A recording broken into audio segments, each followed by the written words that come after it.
C'est donc Fabrizio Donoso qui a remporté le challenge pour faire sa journée en Formule 4 sur le circuit Bugatti. On a vu comment ça se passait sur un simulateur dans la première partie de cette vidéo. Maintenant on va voir ce que ça donne sur la piste, la vraie.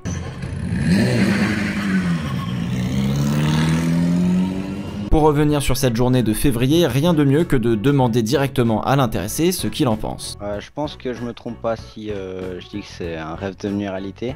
Ouais. Je pense que pour tout sim racer, de faire ne serait-ce qu'une journée en monoplace, c'est quelque chose qui est très appétissant. Hein? Ouais. Avant d'entamer sa session, Fabrizio passe par l'atelier de la FFSA pour faire son installation dans la F4 avec un baquet. Il essaie plusieurs positions, donne son ressenti sur ce qui le gêne dans le dos, sur les côtés, etc.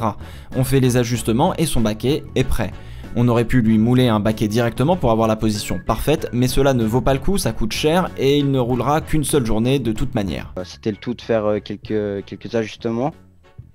Mais en termes de position assise et au niveau du volant, en fait, moi, ce qui m'avait gêné, c'est que j'étais, par rapport à ce que je suis habitué dans le simu, j'étais trop bas en fait. Trop bas, ouais. D'accord. Ouais. Et j'aurais demandé si je pouvais pas être un peu plus haut et en fait, on peut pas parce que il y a une hauteur maximum pour si la voiture se retourne, pas toucher le casque. Exactement. Donc moi, c'était ça ce qui m'avait gêné, c'était que j'étais un peu bas par rapport à ce que j'aurais aimé. Ouais. Mais sinon, le reste, c'était nickel. Comme d'habitude, avec les jeunes simracers, l'équipement en sport auto peut parfois être un peu intimidant et se l'approprier prend un peu de temps. Et parfois, c'est les cheveux qui posent problème. Moi, la seule chose qui m'avait un peu gêné, c'était les cheveux. D'accord. Bah oui, parce qu'à l'époque, t'avais une énorme touffe qui retombait sur les yeux. C'est ça, et la cagoule elle bouge un peu dans le casque et c'était pas forcément toujours à l'aise.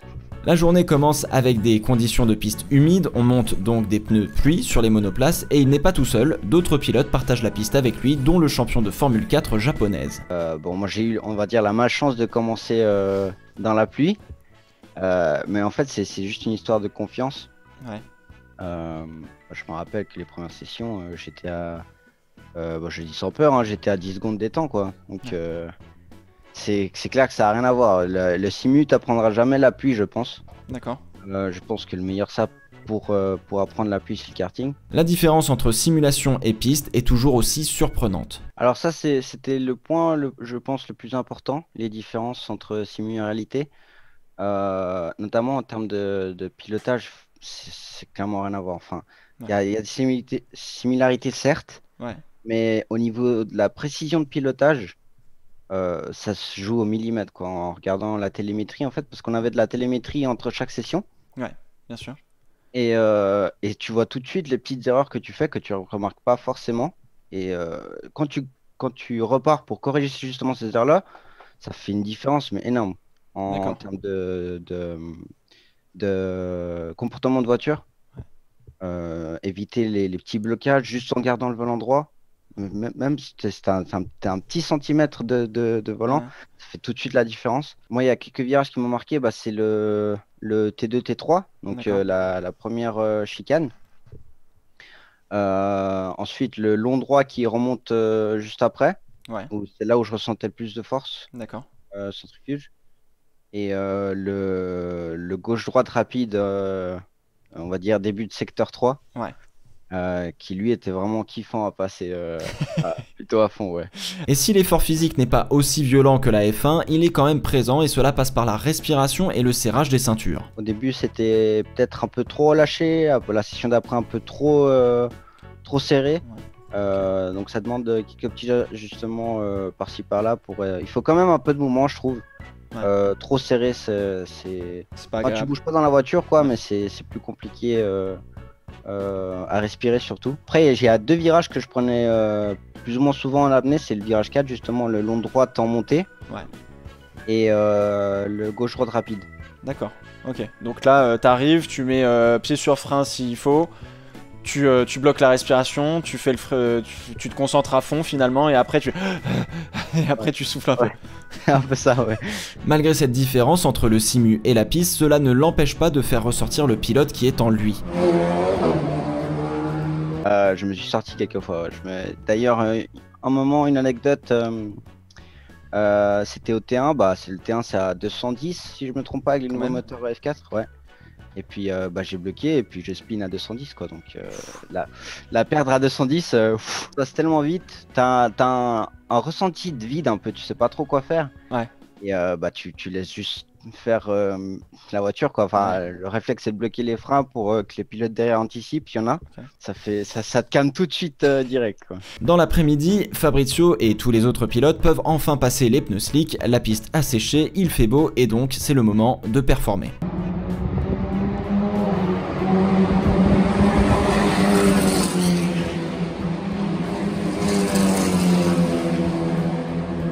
Il débriefe avec son ingénieur, son pilotage et ce qu'il faut corriger en se basant sur la télémétrie du meilleur temps de la session, tout pilote confondu. Ouais, alors bah, ce qui était bien c'est que je pense que j'ai beaucoup progressé, surtout grâce parce qu'on avait accès aux autres télémétries, des autres pilotes qui étaient là. Donc ils comparaient le meilleur temps de chaque séance avec le meilleur temps de personnel. D'accord.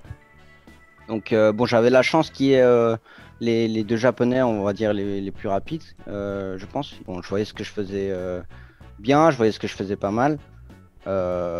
C'est surtout en termes de passage de rapport et précision de freinage en fait, qui faisait beaucoup la différence en termes de temps autour. Le long droit où j'étais un rapport trop haut.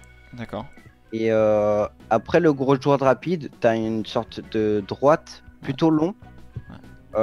Où là j'étais un rapport en dessous. Je voulais pas trop rétrograder histoire de pas la perdre direct, mais ouais, c'était clairement pas le rapport le plus rapide quoi. Et avec cette journée, la quantité d'informations et d'apprentissage est important, et même s'il ne devient pas pilote professionnel, cette journée lui servira pour ses compétitions de sim racing et en particulier les F1 eSport Pro Series de 2020 qui arrivent en octobre. C'est ainsi que s'achève cette mini-série du simu à la piste. Même si Fabrizio n'a pas fait le meilleur temps, je vous laisse deviner l'écart avec le premier dans les commentaires. Merci au Grand Prix de France de Formule 1 et à la FFSA d'avoir permis à un jeune simraceur de se confronter à la piste, une expérience à réitérer sans aucun doute.